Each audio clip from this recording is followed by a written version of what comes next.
Alban Prieur qui va me rejoindre à présent, directrice du développement export chez BPI France. Elle n'est pas toute seule puisqu'elle est accompagnée de Claudia Godio Francisco qui est secrétaire générale de Tectra Recrutement au Maroc et présidente du bureau de la Chambre française de commerce et de l'industrie du Maroc. Mesdames, je viens de parler de vous, installez-vous.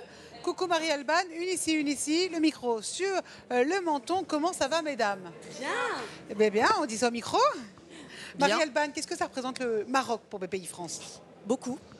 Beaucoup. Il y a intérêt. Ça représente déjà que nous sommes implantés physiquement. BPI France a un bureau basé à Casablanca. Ah oui. Donc, puisque pour juste en introduction, nous sommes présents en fait dans 7 bureaux à l'international. Donc c'est vraiment une singularité aussi de l'équipe.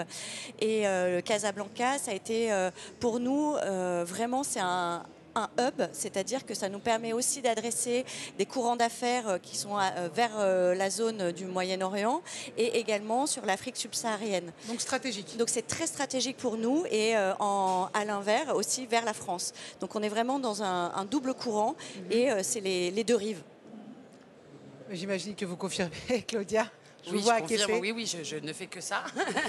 J'acquiesce. Quels sont les échanges que vous avez eus justement avec BPI France dans le cadre de vos deux casquettes? Je rappelle que vous êtes et secrétaire générale Tectra Recrutement et la présidente du bureau de la Chambre de commerce française. Exactement. Alors on a un partenariat qui est tissé avec BPI depuis un bon bout de temps maintenant, ça fait plusieurs années qu'on travaille ensemble.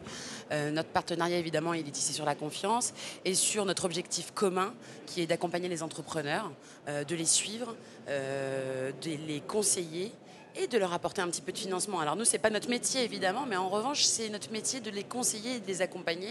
Et dans cette démarche justement avec BPI, on essaye de détecter les entreprises qui sont dans le besoin. Et donc on connecte avec BPI et dans le même sens, BPI également connecte avec nous lorsqu'ils ont besoin d'être guidés sur le Maroc. Donc en fait, c'est vraiment vous êtes votre collaborateur privilégié, j'ai envie de dire, c'est ça? Exactement, c'est-à-dire qu'ils ont une connaissance très fine du marché local, c'est-à-dire que la force aussi de leur représentation, c'est d'être implanté dans les régions, en fait, au Maroc. Je te laisserai détailler. Et à travers ça, nous, on va pouvoir aller voir, moi, les équipes concrètement, elles vont voir les entrepreneurs, donc des PME, des ETI marocaines, voir des grands groupes. Je vais citer un exemple. On travaille avec le groupe numéro 1 mondial, qui est l'OCP. Donc, ils sont d'ailleurs aujourd'hui présents. Tout le comité exécutif est venu pour la première fois sur Big. C'est vraiment très important parce que c'est ce travail qu'on fait en France, d'aller voir des entrepreneurs, de comprendre quels sont leurs projets d'investissement que nous faisons désormais à l'international sur des pays stratégiques. Le Maroc est un de nos pays stratégiques pour BPI France et à travers ça, c'est aussi avoir une analyse, en fait, si je puis dire, de l'entrepreneuriat qui est basée sur sa solvabilité aussi financière. C'est-à-dire qu'en tant que banque, on ne va pas aller voir en fait et visiter toutes les entreprises, on les sélectionne, on les qualifie et à travers ça, c'est voir s'il y a un projet d'investissement et ce projet d'investissement, c'est aussi mettre en relation, et c'est là où ce que disait Claudia, avec nos entreprises françaises, nos clients de la banque. Et on peut après les accompagner d'un point de vue financier, d'un point de vue de la garantie, de l'assurance. Et là, il y a des gros enjeux. Si tu veux peut-être en parler sur la Coupe du Monde. Il y a quand même un énorme programme pour le Maroc à venir, puisqu'on a eu la chance de détenir la Coupe du Monde 2030 qui va se dérouler chez nous. Il y a la CAN 2025 aussi. Et il y a des tas de projets. La Coupe du Monde de football? Bah oui, oui. Excusez-moi, je n'ai pas précisé.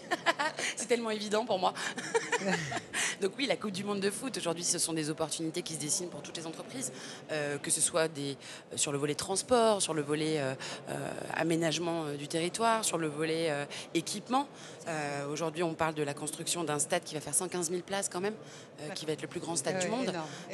Donc il y a des opportunités qui se présentent pour les entreprises marocaines et également pour les entreprises françaises qui ont besoin d'accompagnement et de financement. Surtout. Donc Claudia, rendez-vous en 2030 au Maroc. Un peu avant si vous permettez. Mais avec Claudia et Marie-Alban. D'ici là, bon Big, et évidemment, on se retrouve beaucoup plus tôt parce que le Maroc va briller encore cette année. Merci beaucoup à toutes les deux et très bon Big.